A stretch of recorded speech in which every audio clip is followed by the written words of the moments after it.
अर्थशास्त्र का नियम है कि विकास के संसाधनों में संतुलन तब गड़बड़ हो जाता है यदि विकास के आयामों से अधिक जनसंख्या हो जाए।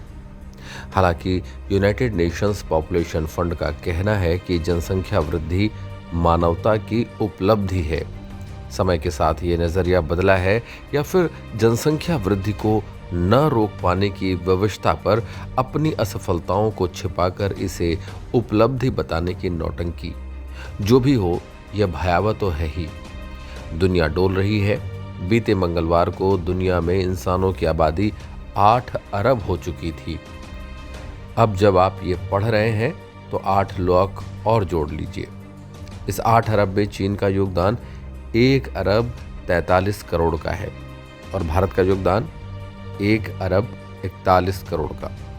यानी आबादी के मामले में दुनिया में प्रथम चीन और द्वितीय स्थान अपने भारत का है।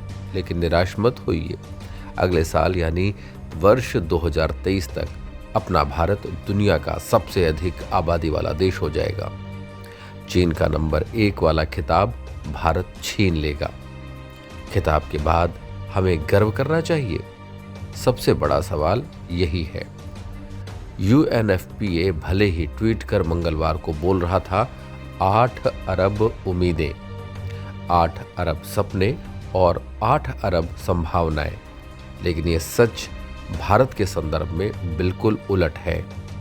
भारत के लिए आज की तारीख में भी 1 अरब 41 करोड़ की संख्या न तो उम्मीदें हैं, न सपने हैं और न ही संभावनाएं, बल्कि वास्तविकता में बोझ है। और इस बोझ को ढोने का प्रथम स्थान हासिल करने पर आखिर भारत करे भी तो क्या, जब दुनिया की सबसे बड़ी अर्थव्यवस्था बनने का और विश्व गुरु बनने का सपना देखा जा रहा हो। यहाँ आबादी को उपलब्धि बनाम बोझ देखने का कारण भी है। यही आबादी चीन के लिए उपलब्धि हो सकती है, लेकिन भारत के लिए बोझ से कम नहीं। नीति आयोग पशोपेश में है कि सामाजिक सहायता कार्यक्रमों की जो लड़ी लगी थी और यहाँ तक कि जिस प्रकार से आयुष्मान भारत योजना को दुनिया की सबसे बड़ी सरकारी सहायता बीमा योजना सफलता से लागू करने का श्रेय भारत ने पाया था, वह भविष्य में कैसे संभव हो पाएगा। दरअसल चीन में भी यही जनसंख्या को उपलब्धि मानने का आधार भी है। वहां सरकार नाम की कोई भी ऐसी व्यवस्था नहीं है जो किसी की भी सुनती हो। निरंकुश वामपंथी व्यवस्था में चीन में हर एक को सरकार की माननी ही है। कोई विरोध या किसी की सुनवाई वहां स्वीकार नहीं। इसलिए वहां जो कुछ भी सरकार ने तय किया वह हर एक को करना ही है और इस नाते सरकार को अपनी जनता के रूप में एक पूर्ण नियंत्रित गुलाम मिलते हैं, जिसका वह भरपूर उपयोग, दुरुपयोग, दोहन व शोषण करके आवश्यकता से अधिक आउटपुट ले लेती है। लेकिन भारत के संदर्भ में यह बात उतनी ही विपरीत है, क्योंकि यहाँ मुंडे मुंडे मतिर्भिन्ना का मामला है। लोकतंत्र का यहाँ इतना बड़ा स्वरूप है कि कब यह आदर्श हो जाता है और कब विद्रूप पता ही नहीं चलता। इसलिए यहाँ जनसंख्या कब अनियंत्रित होकर देश की सरकार की नीतियों के विपरीत ही धरना, प्रदर्शन और आंदोलन कर जाए पता नहीं।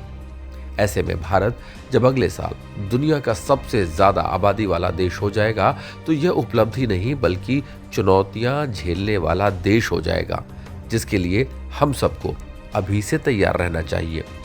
क्योंकि चीन की भूमि का क्षेत्रफल लगभग 9.60 मिलियन वर्ग किलोमीटर का है और भारत के पास केवल 3.3 मिलियन वर्ग किलोमीटर की भूमि है। ऐसे में इस भारत देश के लिए आने वाला समय ढेर सारी चुनौतियों के बोझ को झेलने वाला होगा। उपलब्धियों का तो हरगिज नहीं।